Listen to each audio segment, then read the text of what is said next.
참 예수님, 오늘은 11월 4일 연중제 30주간 토요일입니다. 하느님의 선택은 철회될 수 없다는 사도 바울의 말씀으로 강론 제목을 삼았습니다.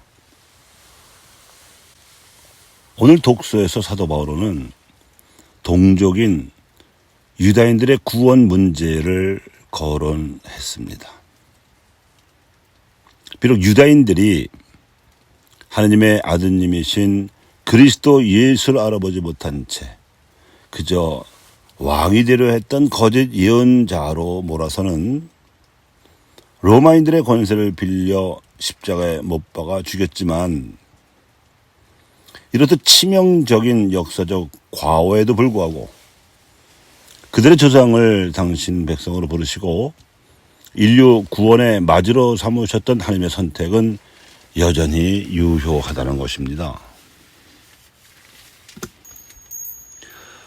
그것은 하나님께서 이룩하신 우주 창조의 업적과 한 처음부터 예정하신 인류 구원의 섭리, 그리고 이를 위해 유다인들에게 베푸신 은사와 소명은 너무도 막중해서 철회될 수 있는 것이 아니기 때문이라는 겁니다. 우주 공간에 헤아릴 수 없이 많은 별들의 궤도는 태초부터 지금까지 일정하듯이 개인이나 민족의 삶에 담긴 하나님의 섭리도 지나간 과거의 궤적으로 보면 다가올 미래의 궤적도 알 수 있는 법이라는 것이 사도 바오로가 유다인 최고의 엘리트로서 히브리적 사유의 최고봉을 드러낸 통찰입니다. 이러한 통찰은 아브라함 이래 예수님 시대까지 일어났던 과거의 역사적 사실에 입각해 풀어낸 해석의 의미이지만, 그 이후에 유다인들의 행적에 나타난 최근까지의 역사적 사실은 이렇습니다. 그들이 예수님을 죽인 이후 로마군에 의해 그들의 나라는 멸망당하고 민족은 전 세계로 흩어져 떠돌이로 살았습니다. 이집트 종살이와 바빌론 유배살이에 이어 이번에는 2000년 동안 모든 나라에서 이방인으로 핍박받으며 살아야 했습니다. 그리고 제2차 세계대전 당시에 독일 히틀러와 나치 정권에 의해서 수백만 명이 학살당한 참극은 그 정점이었습니다. 그런데 이 참극을 피해서 미국으로 망명한 유다인들 가운데에는 타의 추종을 불허하는 뛰어난 재능을 발휘한 엘리트들이 많이 나왔습니다. 중세 이래로 그리스도교 국가들에서 그들은 토지나 재산 등을 몰수당하고 추방당하곤 했기 때문에 빼앗기지 않을 수 있는 재산, 즉 머릿속에 든 전문 지식이나 기술 등을 습득하는 데 집중해온 결과였습니다. 그리고 미국이라는 나라는 처음부터 영국 성공회로부터 박해받은 청교도들이 시작한 신생국가였기 때문에 유다인들은 박해 대신에 환영을 받는 동료로 대우받을 수 있었습니다. 따라서 유다인들의 재산과 전문 능력이 신생 미국에 집중적으로 투자되어 하버드 대학을 비롯한 유수한 교육기관들이 설립되었습니다. 그 결과 1901년부터 지금까지 인류에게 공헌한 인물에게 수여되는 상 중에서 전 세계에서 가장 권위 있는 상이 노벨상이고, 그 수상자는 모두 1082여 명인데 그중 20%가량인 200여 명이 유다인 출신이었고 대부분 미국이나 간혹 유럽 국적이었습니다. 유다인들은 전 세계 78억여 명의 인류 가운데 겨우 0.2%에 불과한 1,400만 명밖에 안 되는데도 그들은 이렇듯 뛰어난 두각을 나타냈습니다. 그뿐만이 아닙니다. 미국 안에서는 외교와 국방, 금융과 언론, 학계 등에서 유다인들은 미국을 움직이는 실세로 알려지고 있습니다. 이른바 유대 권력입니다. 이들은 협회를 만들어서 유력한 정치인들에게 막대한 정치 헌금을 아끼지 않고 있고, 선거에서도 마치 한 표처럼 행사되기 때문에 대통령이나 주지사, 상원의원, 하원의원 등 정치인이 되고자 하는 후보자들은 이 협회에 너도 나도 얼굴을 내밀고자 노심초사합니다. 여기까지가 실제 일어난 사실, 즉 팩트입니다. 지금에 와서는 미국 유다인들이 이룩한 가치를 마치 미국 문명을 대표하는 것인 양 홍보하기도 합니다.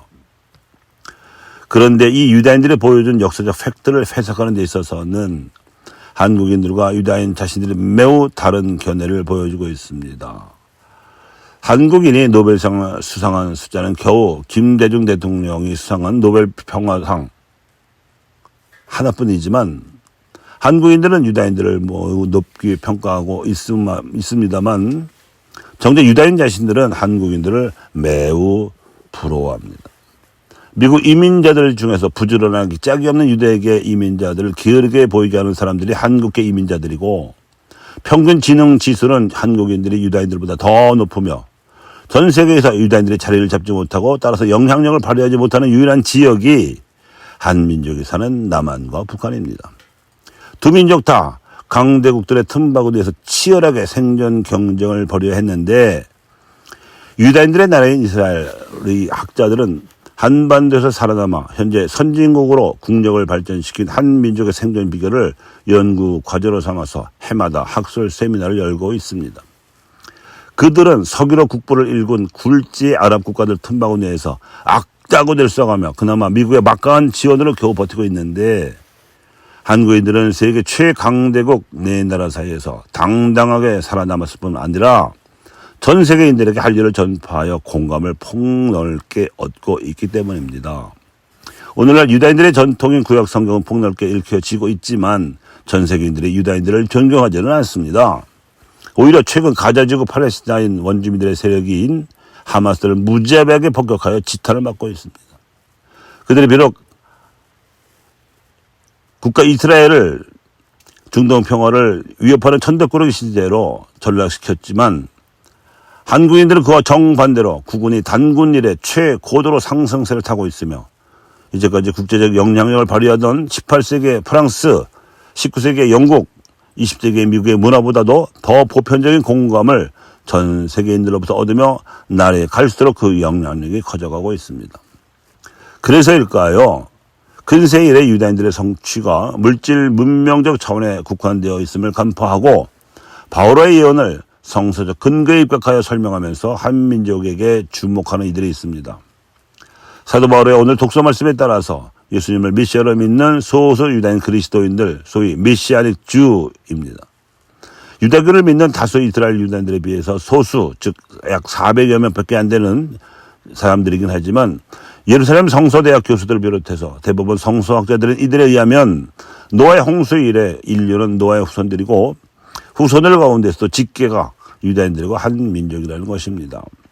즉 창세기 10장과 11장에 보면 노아의 직계 4대 후손 에벨의 큰아들인 펠렉의 후손이 아브라함이고 그 후손이 유다인들입니다.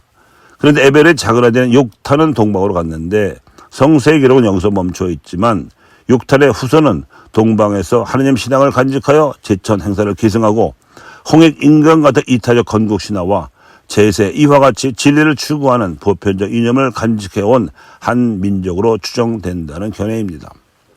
그리스 로마 신화나 이집트 바빌론 신화, 중국이나 일본 신화 등은 이에 비하면 한참 격이 떨어집니다. 하지만 이 견해가 타당하려면 좀 더 설득력 있는 근거가 필요해 보이는데 현재 선한 영향력으로 전 세계 인류에게 경탄을 일으키고 매력을 발산하고 있는 한류가 그 징후일 수 있습니다.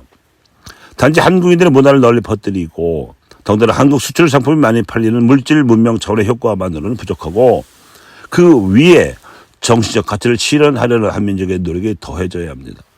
그야말로 홍익 인간과 제세 이화의 이념과 가치를 한류가 실현할 만큼 복음화되어야 한다는 뜻입니다. 이것이 직접적으로는 아시아의 복음화 과업일 것이요 더 나아가서는 인류의 복음화일 것이고 가톨릭 교회의 재복음화 내지 새 복음화도 수반할 파스카 과업일 것입니다. 가톨릭 사회교리가 결론으로 삼고 있는 사랑의 문명일 테지요. 아마 이렇게 되면 전 세계 유다인들이 비로소 예수님을 메시아로 인정하고 믿게 되는 날이 올지도 모릅니다. 그렇게 되어야 사도 바울의 통찰력 있는 예언이 비로소 실현되는 것이겠지요. 노벨상을 아무리 많이 받았다고 해도 결국 물질 문명의 발달에 기여한 것에 지나지 않는 것이지만 한류에 힘입어 각 민족들로 하여금 자유와 평등, 정의와 평화라는 최고선의 가치를 실현시키고 인간 존엄성의 공동선 가치까지 실현시킬 수 있다면 이야말로 사랑의 문명을 실현하는 파스카 과업이 되는 것입니다. 교우 여러분, 이렇게 되면 지구상에서 마지막으로 남은 냉전지대에서 살아남기는 했으나 정치적 노예 상태를 면치 못하고 분단국 신세였던 꼴찌 대한민국이 머지않아 아시아를 비롯한 전 세계에서 사랑의 문명을 주도하는 1등 국가가 되는 날이 올지도 모릅니다. 그뿐이겠습니까? 103의 순교 성인과 124의 순교 복자를 비롯하여 기라성 같은 조선의 별들을 배출하는 동안 선교사 없이 스스로 복음 진리를 들어왔고 박해기간 100년 동안에도 100군데가 넘는 교촌을 세워서 신앙 진리를 증거함으로써 오히려 교세를 늘린 자랑스러운 역사를 짓는 우리 한국교회가 가톨릭 교회 새 복음화를 주도하는 명품 교회가 되는 날이 올지도 모릅니다. 하느님의 은사와 소명은 철회될 수 없는 것이기 때문입니다.